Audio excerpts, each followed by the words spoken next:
Hello, welcome to the show. Welcome to It's Not an Orb, It's Dust with myself, Peter Wren, and I am with Chatty Cathy and the lovely Linda. Chatty Cathy. How have you all been? Good. Yeah, good week. That's pretty much it. Good week, yeah. I have nothing to add to that. No, it's about 27 degrees here in Kamloops today, so it's been really nice. Been out in the garden. Nice. Wow. Yeah, I've been in the garden all day building picket fencing out of pallets, so that's quite the adventure, that's for sure. It's fun. It's nice to turn your brain off and concentrate on something else. So it's of course it is. How you been, Linda? I've been really busy.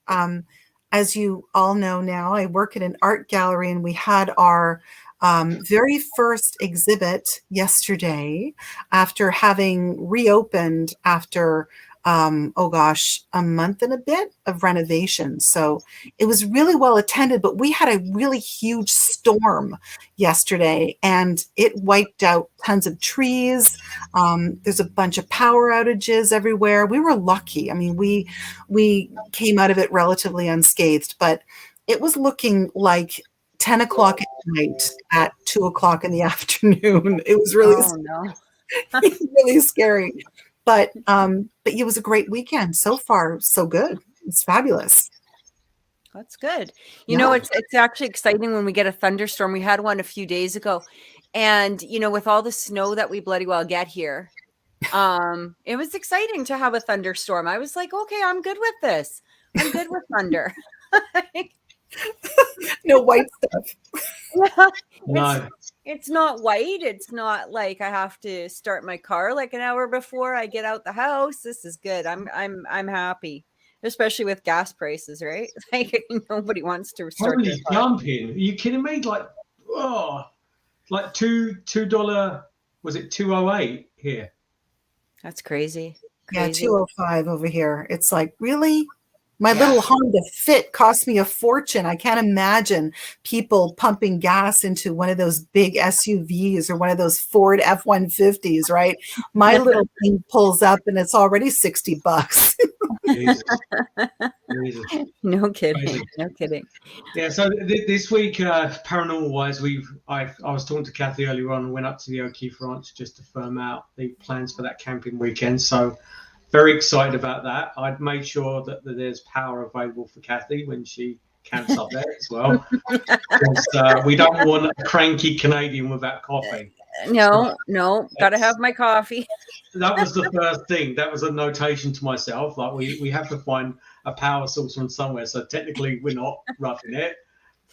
So there's that. And then also as well, we had further talks with Paramount Pictures, the Paramount Theatre in Kamloops this week about our presentation, which is going to be late August. So we're sorting out advertising for that as well, and they're anticipating a sellout on that. So it'll be a bit overwhelming standing in front of 400 people, but I've got Jason as backup as well, and I just hide behind Jason. I don't. You know what? It's actually not too bad as you get older, because the more crowds you get, because my eyesight's not exactly what it used to be. I can't see anyone anyway, so it's just I'm just looking into a blur. So it's like it's kind of fine in that respect as well. But so yeah. I actually, you know what's funny is I actually find it easier to talk in front of a lot of people, or do some sort of production in front of a lot of people rather than a few people, because it's not as personal, or you can just kind of blur it into a stream of nothingness or whatever. I used to dance back in the day. I used to Hawaiian dance actually, and when we had larger crowds, it was so much easier to go in front of the crowds rather than just a couple of people. So you hula danced? No way. Hawaiian tradition, and yeah. I was that for about 10 years. I did. Oh that. my That's a whole new show. That is yeah, we're gonna have to practice our Hawaiian nose humming. I know. I actually used to what? use those Poya balls. You know, I don't know if you've ever seen them. The Poya balls Yes. was that was my expertise in that area. So No. Jesus. and now it's funny because I can't walk into a wall without like banging into something. So Jesus. Oh my gosh.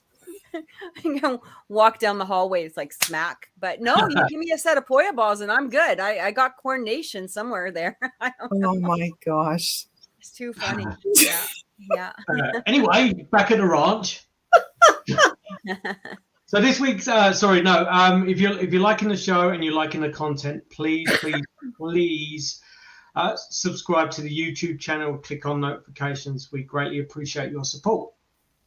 Ding. Ding. And ding. This week's guest, as last week was a bit of a failure on my part. I have the ability sometimes to not read things entirely. This last week's guest, John, has now come onto this week's show gladly, and I'm very fortunate for that. So John is producer, director of RYNO Pictures, and he's recently just produced the documentary show Alien Abduction Answers. So let's welcome John Yost to the show. Hi, John. Evening, everybody. We are honored to have you on today. Thank you, John. It is my entire pleasure, and I thank you very much. So tell us how, because I was reading your biography and it said that you used to be with the FBI. Is that correct? No. Or what? Who was it? What was it with? What No, am I doing wrong here? No. FBI is right, but I didn't work for them. I was a consultant. Oh, okay. Yeah. That's right. I was a U.S. Customs broker, and I had consulted with the FBI on international trade matters. Oh, yeah. Okay. Yeah. Okay. And so how did you get into this? How did you get into alien? Like what happened? Tell us. Wow. They're like 12 steps. Well, let's just say this.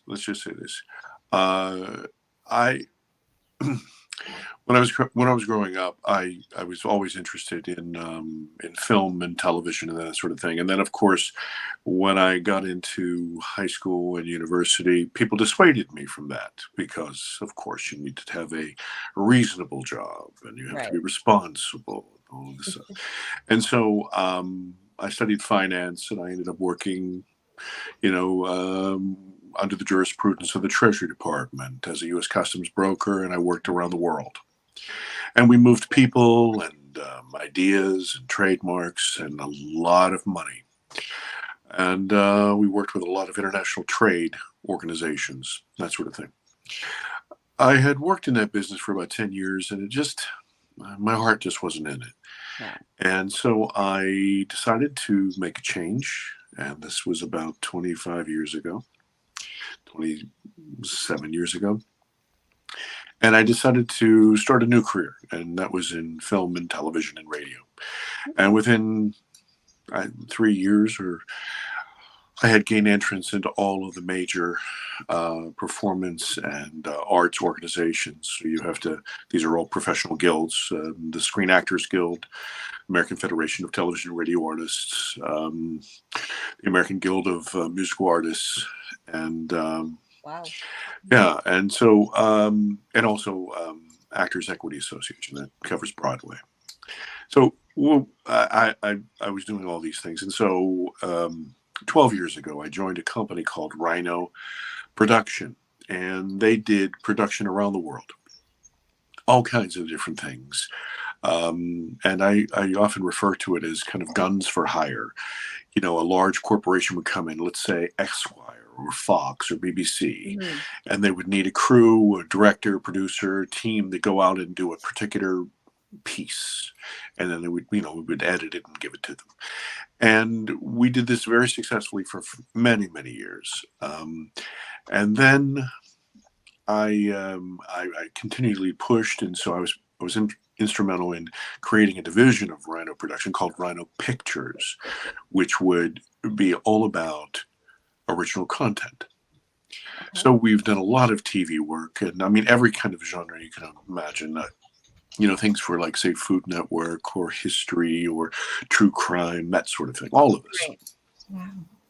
Now, to focus in on the last part of your question, is this. We were on one of those jobs. And we were in a place called Borrego Springs, California, which is very arid and flat. And we had come in from a night shoot, and we were downloading all of the materials, and myself and about 17 other people went outside for a nightcap.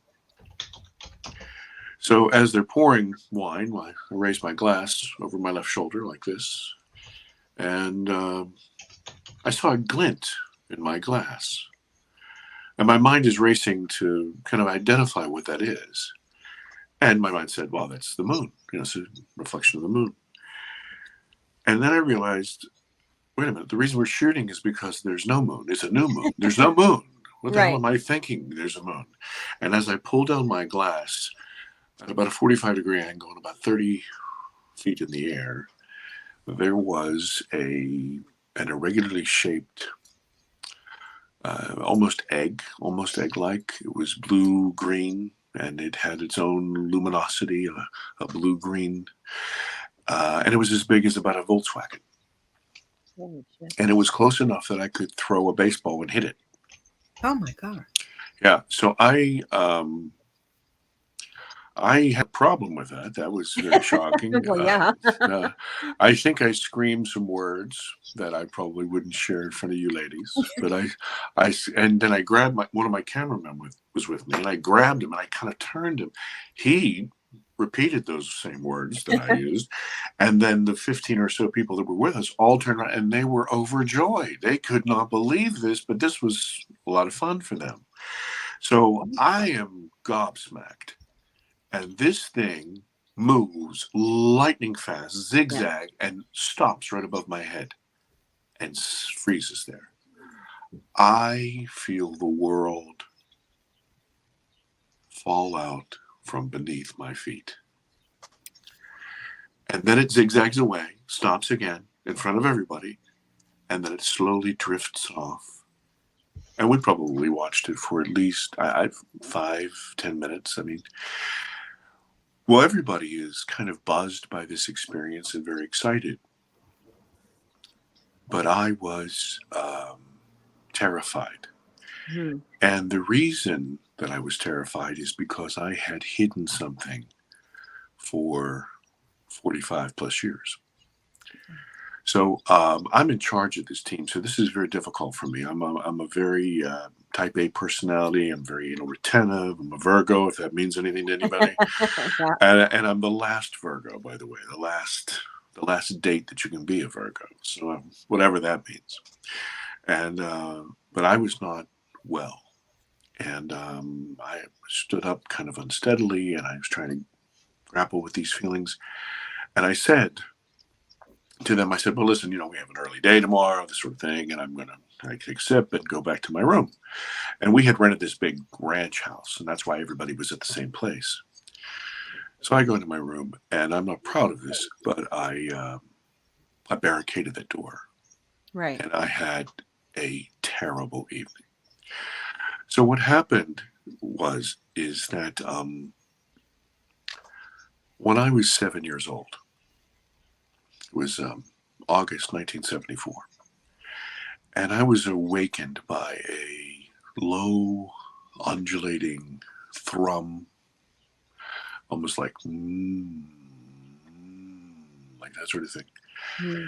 And I sat up on the side of my bed, and I cleared my eyes, and I was confused. I'm a little boy, and I can't go to bed, and so I go to the bathroom, and I'm doing that, and then I turn on the water, and the water ran for such a long time. I don't know why, but then at that point I turned off the water, and I turned to the door, and I opened the door of the bathroom, and there standing in front of me, to my 7-year-old eyes, was a character that I had seen many times in Japanese television.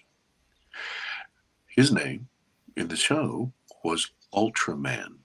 Oh Oh. my God. And in the show, if you know it, he's a giant, and he's silver, and he has these eyes, and he fights the bad guys. Well, to my mind, I saw Ultraman, but he was my size. And I thought, wow, that's really crazy. And so I felt no fear at this point, and I moved toward him. And somehow we got very close. And when I mean close, I mean nose to nose. Right. And then something happened. I started to feel as though the world was slipping out from underneath me. And the experience is akin to this. If you've ever been into a very large swimming pool, an in-ground swimming pool, you get to that point where the water's right underneath your chin. And then if you take one more step, you slip underneath the water. Yeah. That's exactly the way it feels. And so I became instantly terrified. And I start to wail on this, whatever this was. And just then, during this encounter, there's a brilliant flash of light. And I mean something so white, hot, blue that you've never seen before. And there's this kaleidoscope of colors, almost as though you were on a Ferris wheel that had got out of control and too fast, or looking outside of a train's window. And I felt myself moving, but I couldn't tell what was going on. And then when I finally came back to my senses, I am in mid, struggle with this entity. But there was a very particular thing, very peculiar thing. We had switched places. Oh. His back, or its back, was in the bathroom, and my back was to the outside. Now, right behind me were a stairwell. It was a stairwell behind me, and it was hardwood. I'm in the middle of this fight for my life, to my mind at the time, and this entity reaches out with his right hand and touches me on my left shoulder. There is a power that I can't even describe. I didn't feel heat, but there was light and there was energy. Was it electricity? I have no idea. But it was enough to buffet me back down the stairs. And I go head over tail and I land, not gloriously. Anyway, so I'm screaming at the top of my lungs.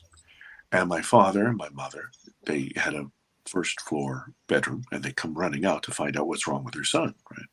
And I'm screaming, I'm saying, Ultraman is upstairs. And I'm sure my father heard, intruder, that's it, So he bounds up the stairs. He's a big guy, bounds up the stairs. And he's, opening doors and this sort of thing. And he finds, of course, no one. So he comes to the top of the stairs. He's more than angry with me. And I think he's probably a little disgusted. And that was difficult. But they took me up to my bedroom. And if you're parents, you know what you did. You know what they did. Look into the bed, see there's nothing there. Look in the closet, there's nothing there. Put me to bed. Well, as I said, it was August. So it was the summer break.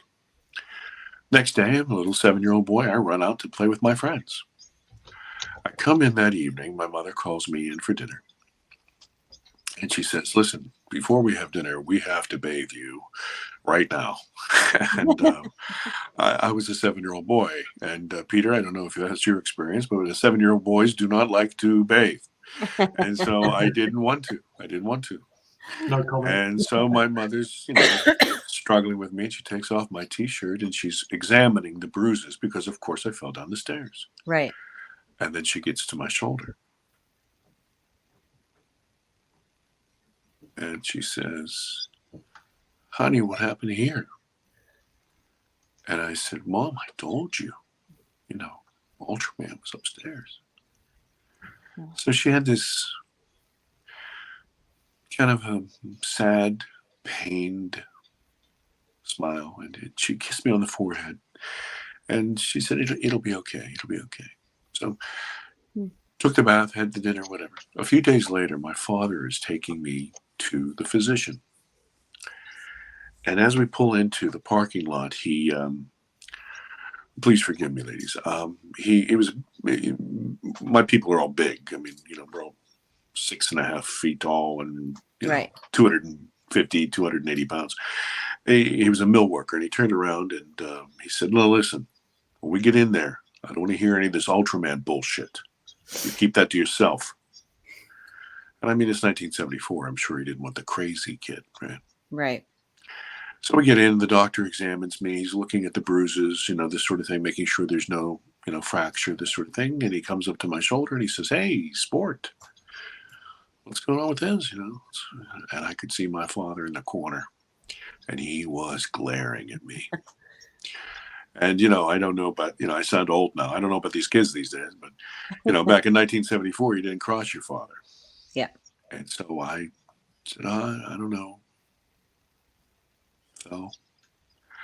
So, it was over. He gave me a lollipop and sent me on my way.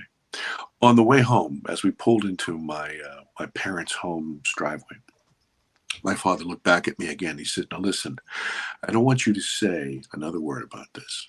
I don't want you to talk about this. I don't want you to scare your mother. I don't want you to scare your sisters. I want you to shut your mouth about this."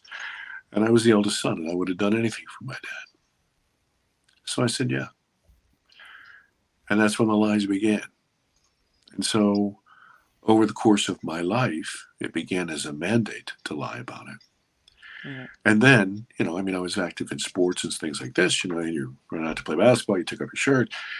And, so what happened? Well, what the hell happened there, Yost? I got bit by a bear. I got shot. Somebody stabbed me. I got hit by lightning. I lied about it, and I lied about lying about it. And did it leave a scar? Did it leave a scar? Oh, it's more than a scar. Oh, wow. Okay. And in the film, you see it. Right. Okay. So, I lied upon lie. But it was so easy. It was like wearing.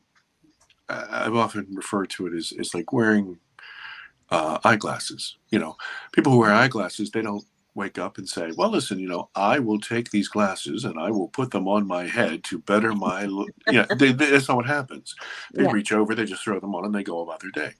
So for me, it was just second nature.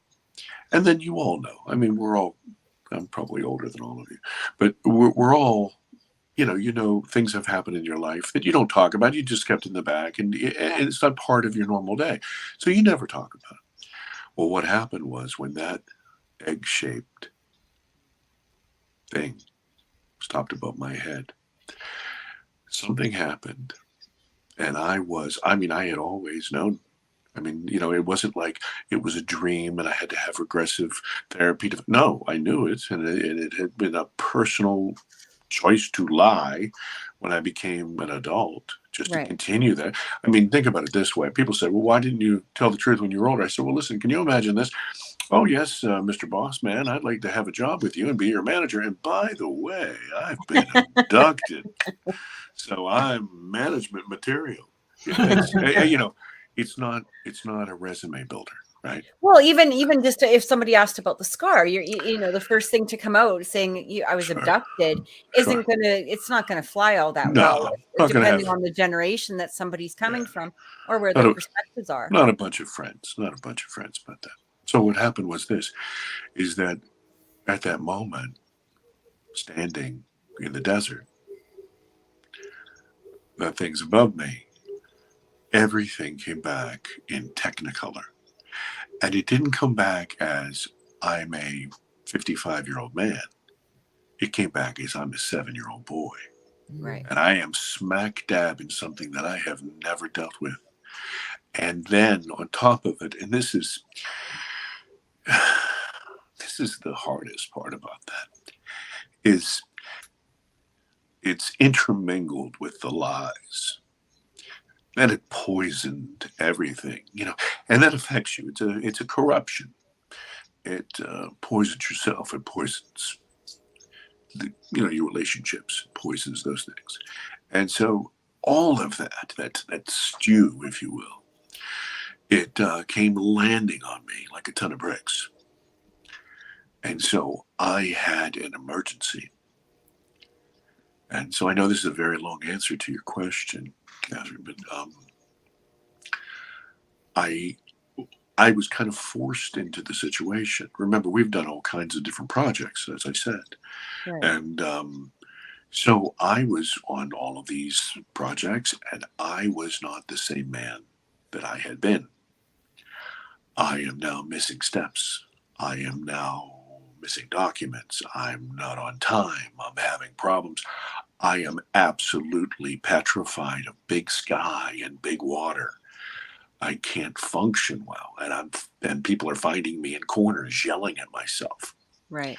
So this kind of forced me into a situation where I needed to find some sort of solace, some sort of way to deal with this, because it was affecting me, it was affecting my life, it was affecting my job.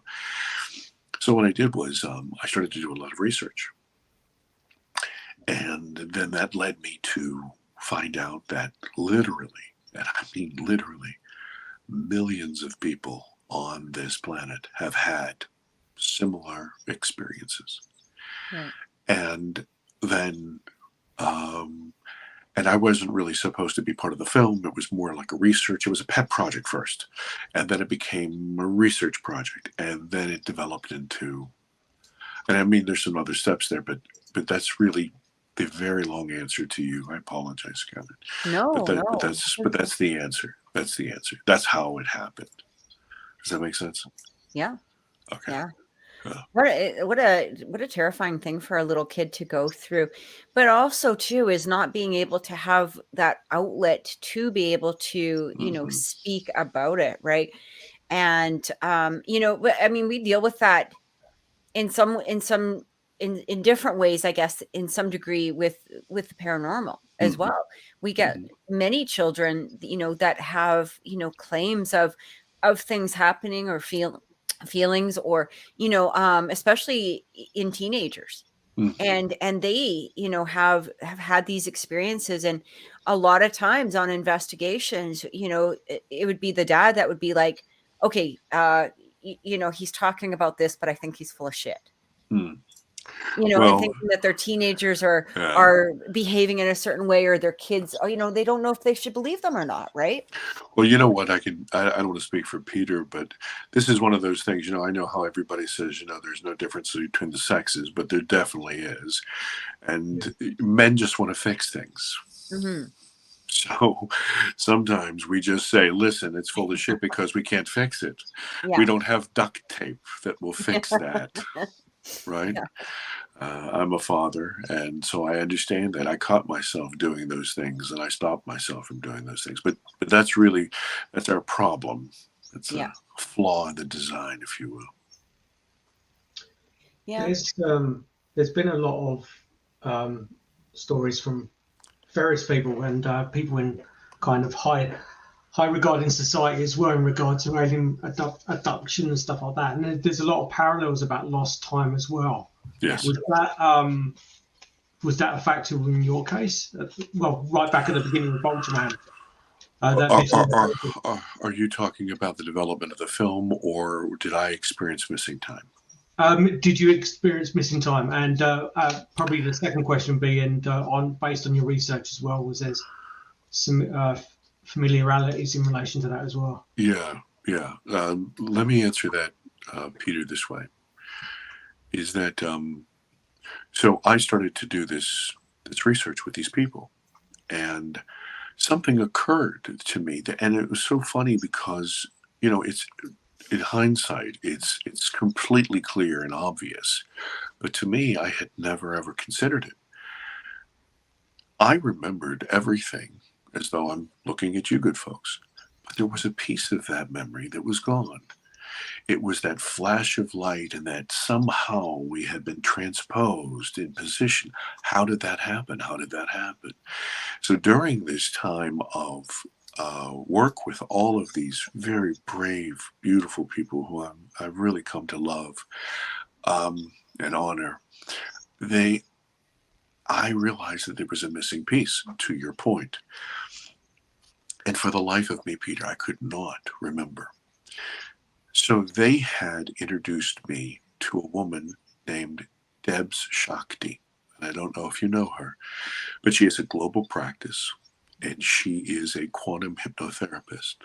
Mm. And she's been doing this for decades. And like I said, global practice, and one of the most loving, really service to others persons. I refer to her sometimes as my guardian angel, because just the way she handles everything. And she's not, you see it in her methodology. She talks often about how she doesn't do the work. She just provides the space for the work to happen. Anyway, so through her help, which you see in the film, you watch the raw, unedited version of me finding out what happened during that time. That had been recorded for my own personal use, So, yeah. but at the end of that particular session, when I had come out, I watched it about 8 times and realized with my team that had to be part of the film. And that's how that was when the decision happened that I was in the film, because I was never supposed to be. I was always a third party outside. Right. Okay, so yes, in fact, that missing time does occur, and there's a variety of reasons.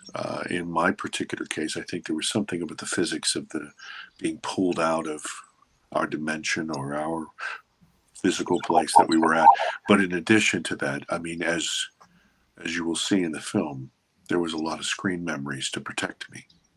For example, Ultraman. Of course, it wasn't Ultraman that was standing there. It was something. And by the way, ladies, I know where your mind went. I could see exactly where you went. But guess what? You're incorrect. It was not what you think it is either. It was completely different. And when we found out, everybody was shocked.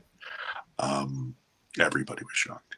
So yes, so this missing time is a piece of that, and like I said, there are several reasons for that. Part of it is your body just shuts down because of what's going on. There's this ontological shock which just shuts you down, and then the second thing is that you build these screen memories almost like blisters to protect your ego. Right. Absolutely. Yeah. Where can we see the film? Yes, miss. In North America, it is released everywhere. It came out May 3rd. It is on iTunes. It is on Amazon Prime. Oh, okay. It is on Kino Now. It is on Vimeo. It is on Video on Demand. And I know that I'm missing several other things. It's on YouTube as well. And it's called Alien Abductionanswers, like I said. And it's an hour and 24 minutes long. Okay. Yeah. Oh, gosh. Yeah. I'm looking forward to watching that. I hope you do, because there's something about the film that no matter if people liked it or didn't like it, they all commented on 2 things.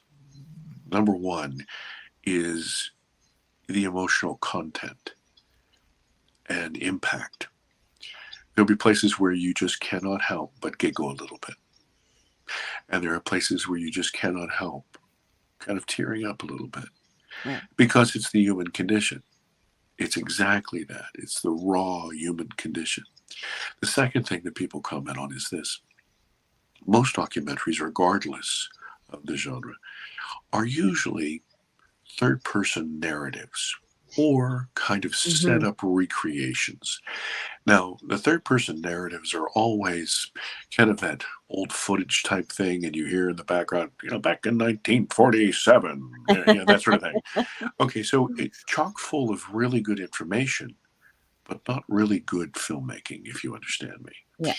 Okay, and then the other type are filled with these kind of reenactments, which are they're kind of stilted a little bit, only because you're dealing with not, really not professional actors. You're dealing with probably amateurs or people who are trying to replicate something that they don't have an emotional connection with. In this film, it's almost as though you are my shadow. You're sitting on my shoulder, you're in my pocket, and you are walking through this experience in a very visceral way. So every moment of the terror that I feel, you feel. Every moment of the joy, you'll feel the triumph. Also, you'll feel the discovery, because there are no telegraphs here and nothing is stilted. That cherry on the sundae is that all of these people are real, and none of them are what people would, slam as, tinfoil hat folks. No, I mean, these are people with master's degrees and businesses and families. And, one of the guys says a master's degree in his own design company. He's world famous, So, when you talk about people who are more, credentialed, or, the governments of the world, this sort of thing, I kind of laugh, because they always have an agenda. Whatever their agenda is, they have an agenda. Right. These people had no agenda except to tell the truth. And something struck me, I'll share this with you, is that, you kind of have, and I don't mean you, but I mean you as in kind of the greater culture. Yeah, the collective. We kind of have this idea that these things happen the same way. It's just the same way, and the same, but it's really not true. For every one of what you would call a classic abduction, there's something so incredible and supernatural and paranormal that you can't believe. And this led me on to further discussion, which may intersect with your study. There's a gentleman named, he's not in the film, but he's a dear friend of mine, and I've talked to him many, many times. His name's Ray Hernandez. And Ray Hernandez is a gentleman who's collected PhDs and physicists from around the world. And what they theorize in general is that all things are connected. That we all are part of that quantum field. And so what we're bumping into, if you will, is really the same sort of thing, or facets of the same thing. That speaking with spirits, NDEs, ghosts, hallucinogenic travel, all of this ET, it's somehow connected. It's all part of that other. And that there are certain cases, certain individuals, such as yourself, Cathryn, as you were describing earlier, who have become sensitive to it, And is it supernatural to be sensitive to? I don't know. Somebody wears eyeglasses, somebody doesn't wear eyeglasses. Well, their eyesight is better, but is that supernatural, or is it just natural sensitivity to a particular thing?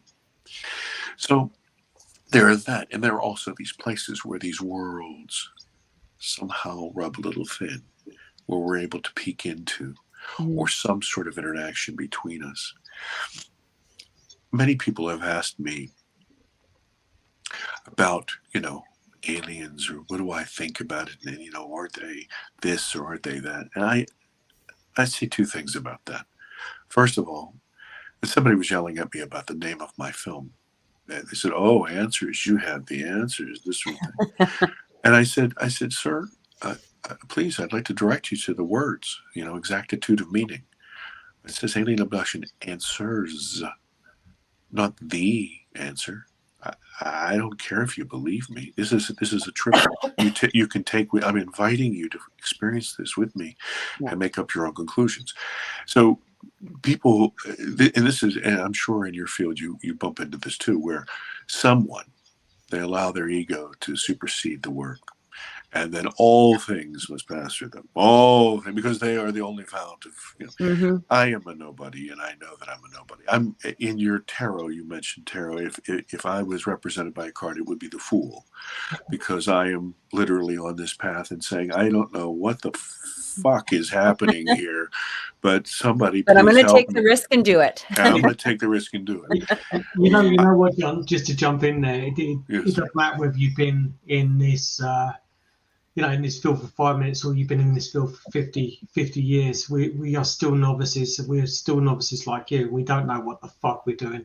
And that's ultimately what it is, but it's decency in relation to what we do. That's how we, and having that kind of research in our minds, that's how we take our steps forward. Yeah. Well, bravo to you, sir. Bravo to you. I think that we're really dealing with, people want to put a finger. So, was it the Greys or these, Raptoid? I have this feeling that we're dealing with, I say agencies, and I don't mean agency in the classic sense. I just mean sources or origins. I think that we're probably dealing, number one, with things that our governments, and I mean worldwide, are playing with. I think, it doesn't make any sense to me at all that they don't have technology that we don't know about. And all of these papers they've been downloading here have proven my point that, well, no, we haven't looked at, well, we really have. And here's 1,500 pages of the stuff that we've never looked at, that sort of thing. So I'm sure that, for military reasons, they have their secrets. So we're bumping into some of that. And I mean that in the entire paranormal world. Psychotronic drugs and sort of thing. I also think that we're also dealing with some sort of intelligence that is innate to Gaia itself, that has been with us since the very beginning of time, that lives with us. We used to call them fairy and fae and the people of forest and the lights.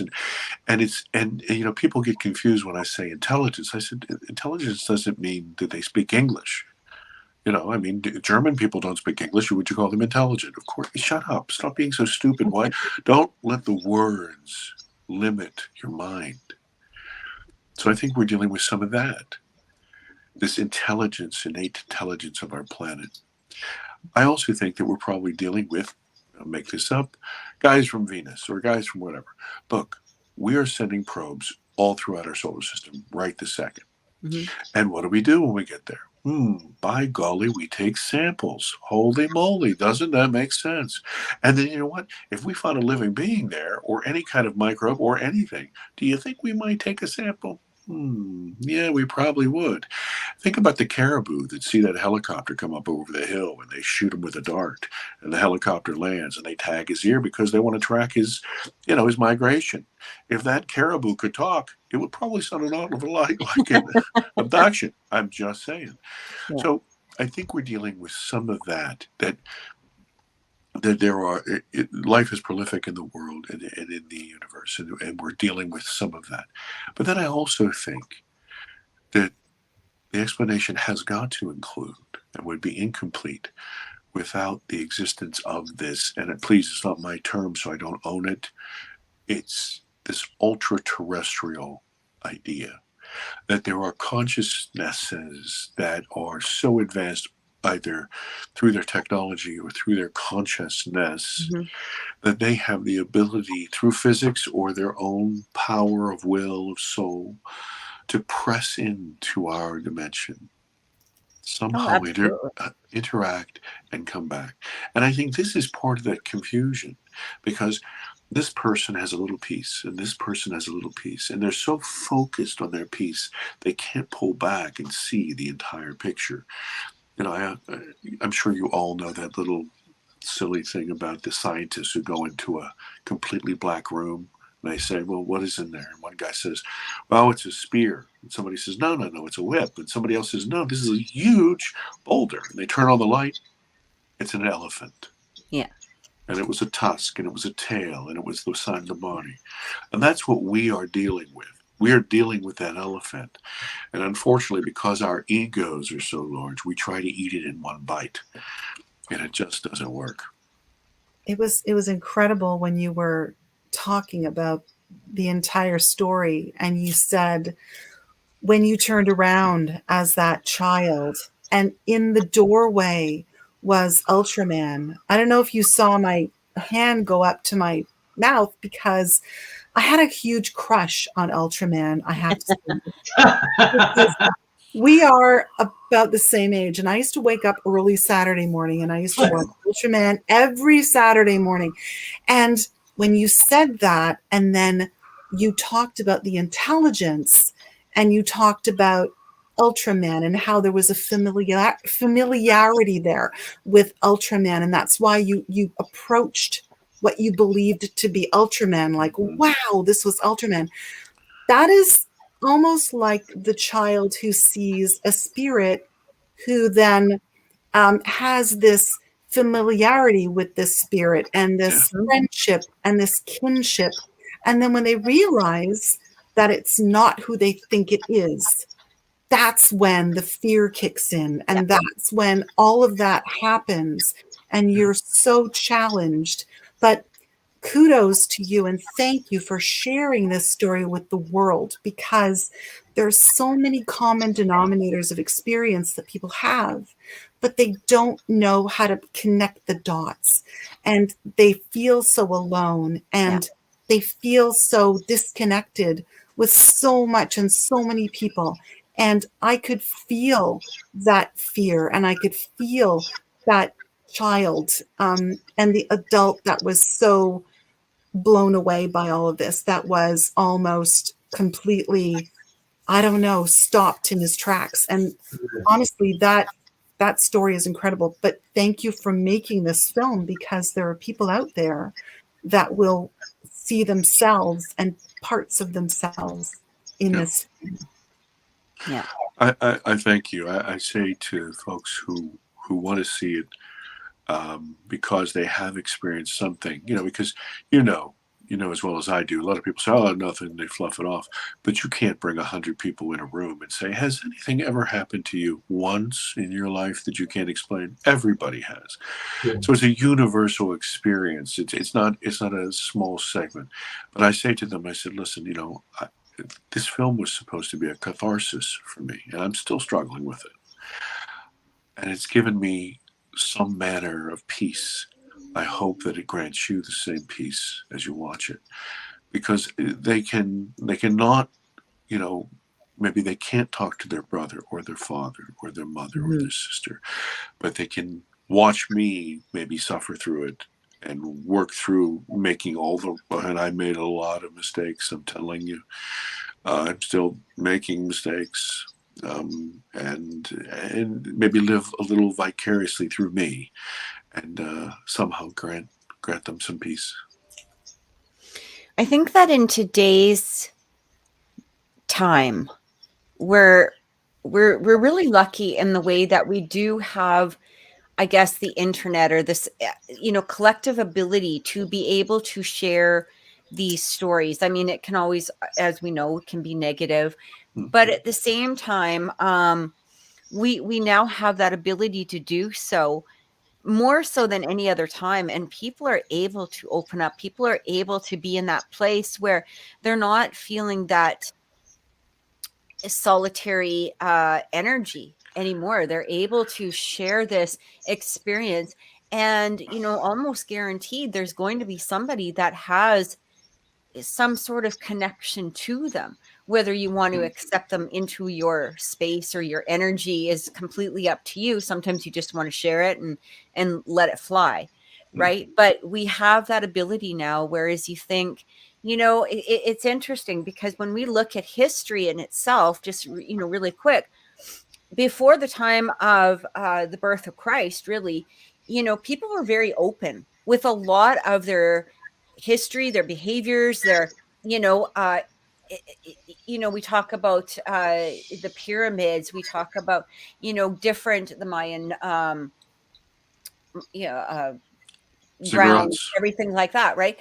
And people were much more open, and there was a more collective energy, that there was more than just them.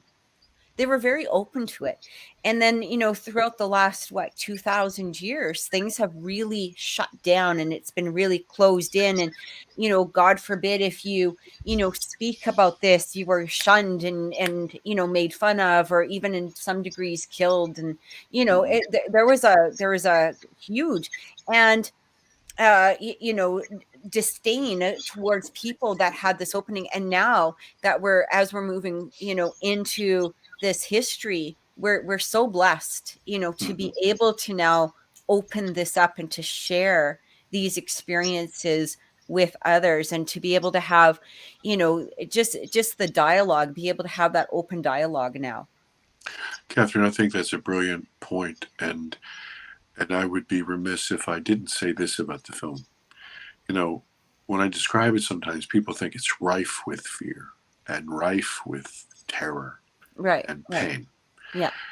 And so I once again, I'll say two things about that. First of all, if you ignore that piece of the human condition, it's to your folly. Yeah. Because it exists and you must deal with it. One of the reasons that it hit me so hard was because I never dealt with it. So everybody who is, this is not my term, I've heard it. People say woo woo, and I talk about how, all of these things can't be demons and devils and eating your Right. baby, right? No. But all of them can't be highly elevated, levitating, wonderful angels of light. We have to allow for the entire gamut. So the film takes us, and this is really if the four of us were authors, I would say this film takes people from where they are. And if you think en masse, not present company accepted, en masse, the world is filled with ignorance, which breeds fear. And so we're in ignorance and fear. And hopefully at the end of this film, we shepherd them through that fear to the other side, which allows for possibility and for some understanding. Yeah. So, and once again, I didn't say firm understanding, I said some understanding. So the second film, hopefully, will take people from some understanding to some integration. If you have the information, you can act differently. You'll make different decisions. You'll be able to participate and understand your place in that world and how you can participate if you so desire. And then the third film would be transformation. Yeah. Whereas if you want to integrate that into your life, and you, good folks, are transformation. You have, number one, gone through your own catharsis, however you've done that. You've done the intellectual work, you've done the spiritual work. And not only that, then you understood your place in that whole world. And now you have transformed, and each one of you live every day with that spirit world and that paranormal world as part of a permanent fixture in your life. Yeah. You know what I find interesting, though? Just as we're getting into this age where information is more shared, you know what I found? I'm not going to be too political or anything like that, but did you notice how the governments really tried to bring in that fear, by closing things off and by really escalating a lot of the fear factor within the humans. And when you think about it, even if you're metaphysical or you have a spiritual nature, people started shutting down. They started shutting down their own spiritual elements, their own spiritual advancement. They became hidden in their homes. They became hidden from others. They became hidden from sharing information unless it had to do with that one topic, which was this, pandemic, this virus that was and it was interesting because a lot of people really shut down, and there was some that just expanded it out and said, look at this is what I'm feeling, getting, all of this stuff. We're expanding this out in different ways. But I do find it interesting because it's almost as soon as the human collective tries to rise, there are political forces that smack you right back down, smack you down, get that fear out of you, be in a place of terrorization, be in a place of, not wanting to expand your energy in some way. And I find it really interesting. And so I think that films like yours, and I'm so looking forward to watching it. This is what we need to, no matter how you feel about it, or no matter what experiences somebody has. I think that when we have the ability to be able to put our thoughts or our consciousness into something like this, it does open it up. It does broaden our horizons, rather than what's being played on our local news or what we're hearing from some nutcase politician going on and again banging through that fear. And I feel really interesting. It's funny. It's funny that you mentioned that, Kathy, because I don't know whether, because me and John had a conversation was it about 3 or 4 weeks ago, and we had a quick conversation because I was busy at work and stuff like that. But it seems to be like that kind of taboo attitude in relation to sightings and stuff like that. It seems to be more kind of in North America, because like in the UK, where I lived, and we were talking about my experiences last week. whenever there was sightings of things, it always kind of hit the papers, and the government kind of acknowledged the fact that there was something going on out there when they kind of ticked all the boxes. So it wasn't the Royal Air Force doing test flights or anything like that. Back then, it wasn't drones or anything like that, and they've eliminated the obvious. There'd be public statements coming out saying, we don't know what it was, to that effect. So there was, like in the UK, and there are some parts of Europe as well, where there is that sense of acknowledgement where, you know, they're looking a little bit further out of their little bubble. But Right. North America's very much, you're not allowed to think out, you're not allowed to think other things are going on out there. Well, that's because we got the fear factor running our countries, American and Canada, and that's what they pride themselves on, is how much fear can we throw into our citizens. So if I may, I'd like to talk about that just a second. Let me ask you something. Are there such things as evil tigers? I mean, if you stuck your arm in a cage of a hungry tiger, they're going to react by instinct. Okay, so they do what they do. Yeah. So the way I look at the government in general is that they are a voracious, hungry beast that's only purpose is to consume and control. Right. So the way they do that is they say everything else is the enemy. Yeah. And the only truth is through them. And the only protection is through them. If everybody on the face of the planet finally choose your word, ascended, got it, lit up, knew, evolved, they would lose complete control. They would lose complete. It is their last death throw. So think about drowning. What would you do? You might have somebody you love completely, but you're petrified of dying and you're flailing.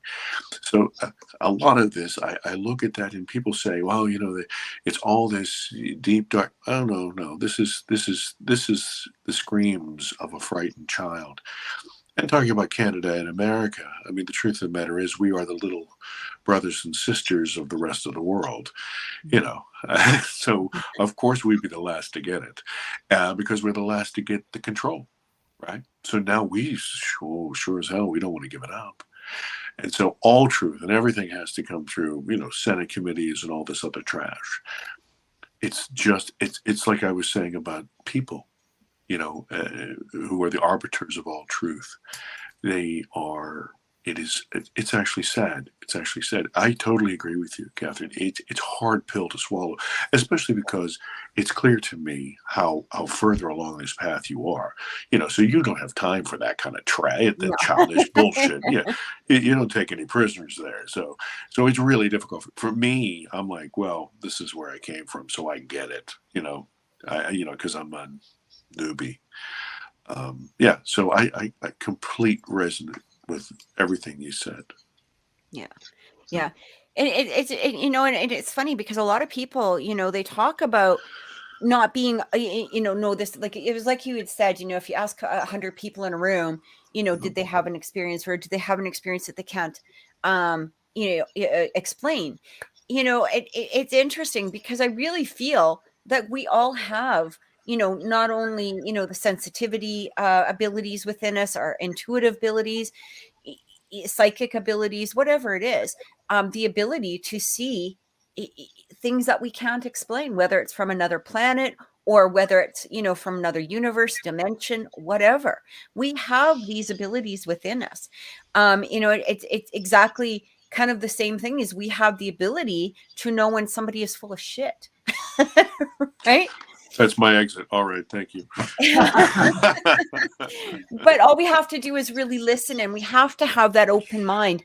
And so when we have people like you that are opening up this world, it might be a small corner of that world, but it is an opening to that world. We are very grateful, and we're very blessed to be able to have that. And thank you. Well, no, I'm blessed to talk to you good folks. I genuinely know that these things are going to change dramatically within my lifetime. And that was part of what happened to me when I was taken. And you'll see it in the film. And that's why there's more to say. Because you can't eat the elephant in one bite, as I said. But